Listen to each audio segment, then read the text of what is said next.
Welcome to an all-new episode of the EDJ Whitetails. Today's Sunday, May 18th. We're going to get some spraying done and pumpkins for deer plots. Stay tuned.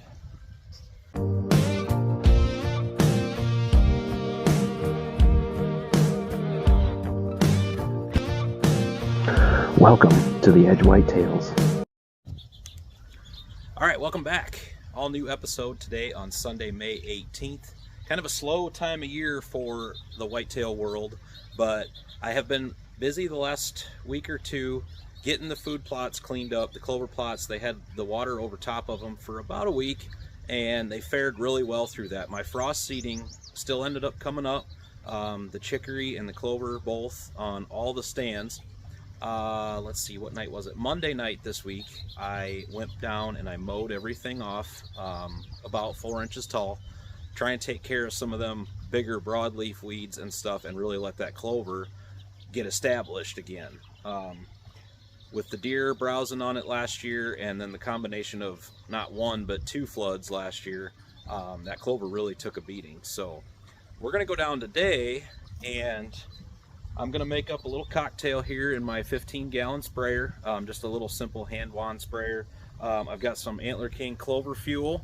You can use just about anything. Mossy Oak Biologic has one out.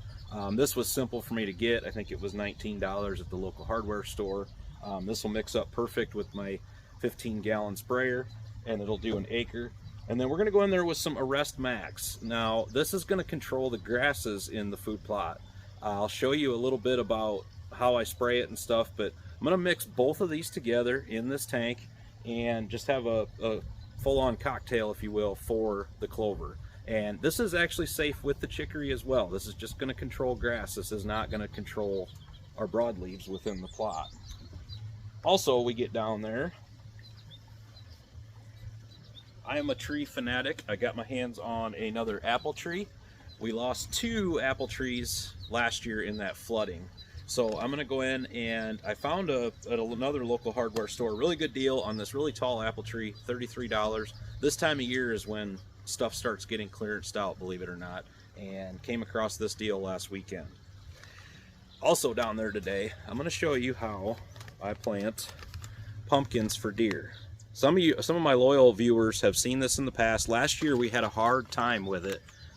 Again, because of those floods, and one of them hit right around the 4th of July, so that was a real tough deal on them pumpkins. We only had 1 pumpkin plant out of 200 seeds grow, so we're going to give her a shot again this year. It's been really dry.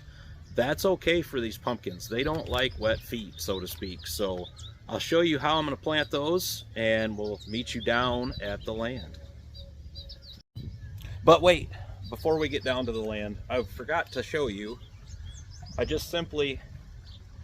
already had this open, dump it right in the sprayer. I've already got a little bit of water in there just to test out the spray wand. Haven't used it since about this time last year, so maybe I take that back. Maybe August I used it. But I put a little bit of water in there to start. I shook this up really well. That's one thing you want to do, because there's granulars and stuff in here, and you really want to shake it up well to make sure you get everything in there. And then the same with the Arrest Max. Shake it up really good. And we're going to add this right in there. All this is going to mix in together. And just a good old cocktail. And then we're going to go ahead and I'm going to finish it up the rest of the way. I'm going to grab the garden hose, just simple. I know it's city water, but not too big a deal.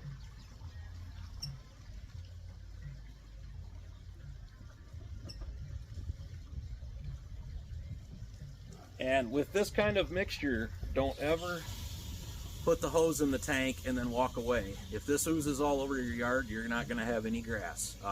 Don't ask me how I know that, but we're parked right over top the spot that's barren. So I'll fill this up, and then we're going to see you down at the land. All right, welcome back. We are in the land now, and as you can see behind me, there's Delena's blind right there at the north end of the food plots. You look down this way, this is typically, in years past, we've had strips of corn here, we've had strips of sorghum. Lately, it has ended up turnips simply because things got flooded. Last year I tried to plant this all in pumpkins down this strip, and it all got flooded. I'm going to tell you right now, you see me swatting around. Whatever I do down here today, we're going to do it quickly. So bear with me here on the quickness. These mosquitoes are bad. They're bad. We were so wet there for a while, and now it's finally gotten hot. And even though we've been super dry, these mosquitoes are about to carry me off. So I've got my tree auger for planting seedlings, for planting tree seedlings. And I've got my packages of pumpkins. Now these, nothing special about them. Jack-o'-lantern pumpkins, a thing called Halloween blend, Jack B. Little, there'll be some little ones in there, and then like early sweet sugar pie. Local hardware store, again, had these at a discount, like 50 cents a pack, so I just bought a bunch of packs of them. No big deal. I have ordered before in bulk, like out of Burpee's seed catalog, stuff like that, but it really does not seem to matter with the seed. So here's how I'm going to plant it. I'll tilt this down just a little bit. So I'm going to take this tree auger, and I'm simply going to go right into, and I'm just going to really wind it up and really work that soil up into almost like a hill, like a typical pumpkin would be planted. And I'm going to just rough that soil up almost as if I was tilling it. I don't really want to leave a hole there per se, but I'm using this kind of as a little tiller. And then I'll show you here in a second how I'm going to go ahead and plant these. So, got my seed packet. Here's how the ground is roughed up after using the DeWalt. I'm going to go ahead, I'm going to start off with the Halloween blend. Let me get this open, bear with me here. Oh, these mosquitoes are something else. Okay, not to make you dizzy there, but I'm going to go ahead, I'm going to take 1, 2, 3 on a hill, and I'm just going to simply cover them up about 1 inch deep, and that's that. And then I'll just simply mush it down with my foot, and voila, that's our first hill of pumpkins. I'm going to repeat that a bunch of times in here and keep moving so I don't get West Nile, anything else from these mosquitoes.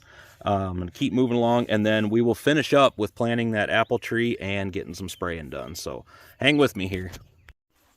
All right, these are the moments where you kind of question your sanity, but it all boils down to how bad do you want it, I guess. Mosquitoes are just tearing me alive, but I've made it all the way down through here. I didn't actually count the hills. I'd go 8 feet each diagonal all the way down. That's about a, I don't know, 50, 60 yard stretch there. So lots of packets in the ground. I still have 2 packets left. I'm going to find another spot to grab those or put them in the ground, and then we'll move on to the apple tree. I'll spare you putting them in the ground for these last 2 packets, but ooh, there's some breeze. That feels a lot better. So we're going to keep rolling. All right, so we've moved on now. I ended up planting the other pumpkin packets right at the top of the very south plot here in the main plot area. So we've got a string of them up over here to the south, and then up over here to the north. So that'll work out good. Now I've shifted gears, still swatting mosquitoes. I've got a good hole dug for this new apple tree. The one that has survived, I'm going to clean out around that as well. And I'm going to go ahead, I'm going to get this bucket of water, and we're going to start it off with a really good drink. We're going to fill that hole up with water, and I'll let that settle for just a little bit here. And then I'm going to go ahead and fill that hole in with that loose soil right there, and we'll have our tree planted. Also, as you can see here, I've got snow fence all the way around. I'm going to get that back up, and I made a big area here because we plan on putting a couple more apple trees in. So I'll get this filled back in and mulched, and we'll wrap up the apple tree part. All right, so here is how we ended up. There's the new apple tree, all mulched in, cage around it. Here's the other one that's been here for a while. Cleaned it out, got it all mulched, put a cage around it. Hopefully it'll thrive now. It's been kind of buried in the weeds and probably deprived of moisture and stuff, but it's hung in there, it's hung tough, it's been browsed on, and it still continues to grow, so ever so slowly. I'm gonna get this snow fence put up back around this. This is still one of those diversity pockets. If you don't know what I'm talking about there, look a few videos back earlier this spring. You can see one behind me. And I'm going to go ahead and I'm going to get to spraying. I'll spare you on that. Basically how I spray with that cocktail is I hold the wand out the side of the Ranger and I use my tire tracks back and forth on these small plots to see where I have been. One of these days I'll probably put a boom sprayer on the back, but in a windier day like this, I'm getting some wind down in here, it actually, you can control it better with that wand on the smaller area. So we're going to go ahead and wrap this up. I'm going to try and do my best to speed up and get out of these mosquitoes. Thanks as always for watching. If you would, hit that subscribe button if you have not yet. I think we were at 398 subscribers. I haven't checked it in a few days. It'd be pretty cool to eclipse that 400. And I know we're a small channel, but all 398 of you mean the world to us because you took the time to subscribe to us and watch us. We appreciate each and every one of you that view us. And until next time, for the Edge Whitetails, I'm Eric Johnston, and remember to get outdoors.